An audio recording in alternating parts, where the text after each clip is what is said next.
Bank Nifty की last analysis video में हमने कहा था कि बैंक निफ्टी एक डिप मार सकता है और इस डिप के बाद ये डिमांड जोन जो है काफ़ी स्ट्रांग है, क्योंकि बैक टू बैक इसमें 1 2 3 कैंडल्स है।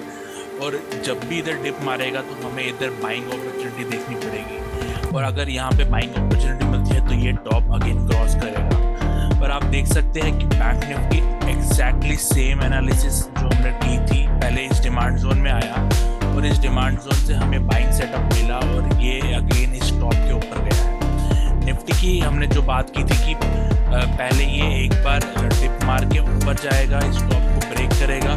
जब ये टॉप को ब्रेक करेगा तो एक डाइवर्जेंस आएगा, और फिर हम अगर हमें इस ट्रेंड लाइन का ब्रेकआउट मिलेगा तो एक सेलिंग सेटअप हम देख सकते हैं। आइए देखते हैं निफ्टी में क्या हुआ। निफ्टी में अगर हम देखें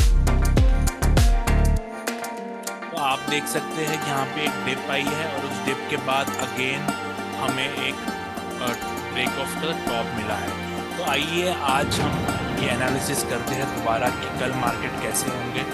और इससे पहले आगे बढ़ने से पहले अगर आपको ये सारी एनालिसिस हेल्पफुल लगती है तो एक लाइक करिए और इसे सब्सक्राइब करिए मेरे चैनल को अगर आप नए हैं। और अगर आप भी इस तरह की एनालिसिस करना चाहते हैं तो हमने ऑलरेडी एलियट वेव सीरीज और डिमांड एंड सप्लाई सीरीज बनाई है, आप उसे देख सकते हैं। और फिर आप अगर आपको उनमें कोई डाउट है तो आप मुझसे पूछ सकते हैं।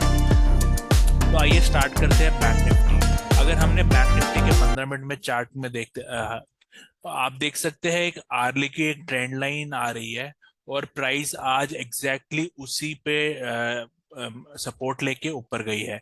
और ये ट्रेंड लाइन एक अंडररेटेड टूल है जो काफी सिंप्लीफाइड वे में आपको बताता है कहाँ बाइंग करनी चाहिए।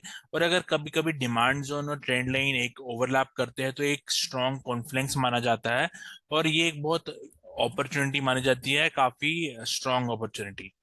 तो अब अगर हम इसको एक आर के चार्ट में पहले देखते हैं तो हम देख सकते हैं कि प्राइस एक स्ट्रॉन्ग अप ट्रेंड में थी और अब ये अपने फाइनल स्टेजेस में लग रही है। रीजन इज दैट अगर आप ये लास्ट वेव यहाँ से देखें तो एक 15 मिनट के चार्ट में अभी आप देखते हैं कि ये एक अगर वेव है और ये दूसरी वेव है, तो इन दोनों के बीच में एक डाइवर्जेंस स्टार्ट हो रहा है। ये डाइवर्जेंस अभी क्रॉसओवर नहीं हुआ है, पर अगर क्रॉसओवर हो जाएगा तो ये कंफर्म हो जाएगा।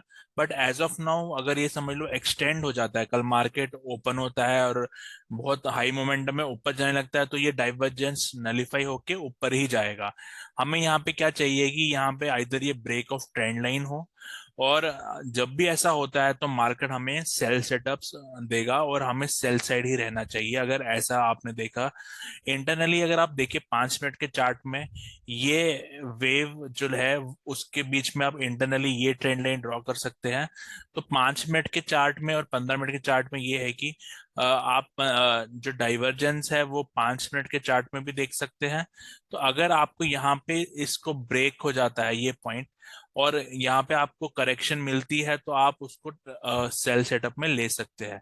15 मिनट के चार्ट में आप जाएंगे तो लोअर हाई लोअर कॉम्बिनेशन आप देख सकते हैं। अगर मार्केट एक अप ट्रेंड में है तो इसको डाउन ट्रेंड में आने के लिए लास्ट स्विंग ब्रेक करनी पड़ती है। तो 15 मिनट के चार्ट में लास्ट स्विंग इस एरिया में है। अगर आप देखते हैं क्विकली ऐसे ब्रेक हो जाती है तो आपको सेल सेटअप देखना चाहिए, क्योंकि मार्केट डाउन ट्रेंड में आ जाएगी। और अगर यहाँ पे आपको एक करेक्शन मिलेगी, स्मॉल करेक्शन ही मिलती है, तो एक बार और ये अप ट्रेंड जाएगा। बट उसके साथ हमें ये मैकडी पे भी ध्यान देना पड़ेगा कि अगर मैकडी में ज्यादा मोमेंटम नहीं आया तो ये लास्ट वेव्स हो सकती है, और इसको यहाँ से सेल सेटअप ही हमें देखने पड़ेंगे। निफ्टी में जहां तक बात है तो सेम एनालिसिस हम निफ्टी पे करेंगे तो सेम जैसे आप देख सकते हैं यहाँ प्राइस अगर ऊपर गया है तो ये वेव वन, इसको एक बार इरेज करके मैं इसकी, आप देख सकते हैं प्राइस इस पॉइंट से एक 5 वेव के रूप में गया है।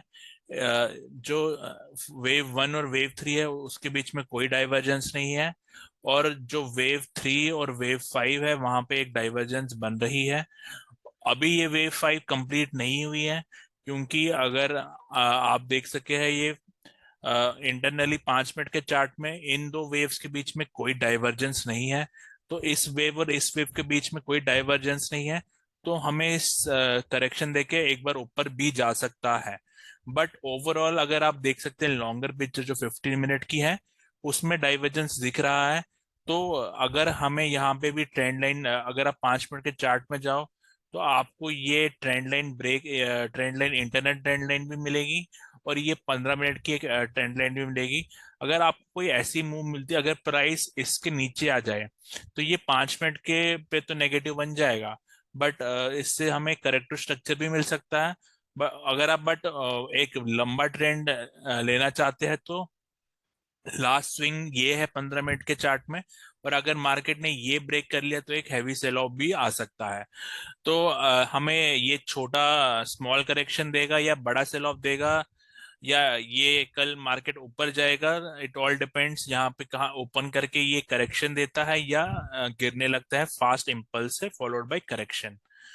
अगर ये एनालिसिस आपको हेल्पफुल लगती है तो लाइक करिए और सब्सक्राइब करिए, और अगर आपको कोई डाउट है तो आप वो मेरे से कमेंट में पूछ सकते हैं। और अगर आप भी ये सारी एनालिसिस करना चाहते हैं तो आप एलियट वेव सीरीज और डिमांड सप्लाई सीरीज देखें, और उसके बाद आपको अगर कोई डाउट है तो आप पूछ सकते हैं। Thank you and have a nice day.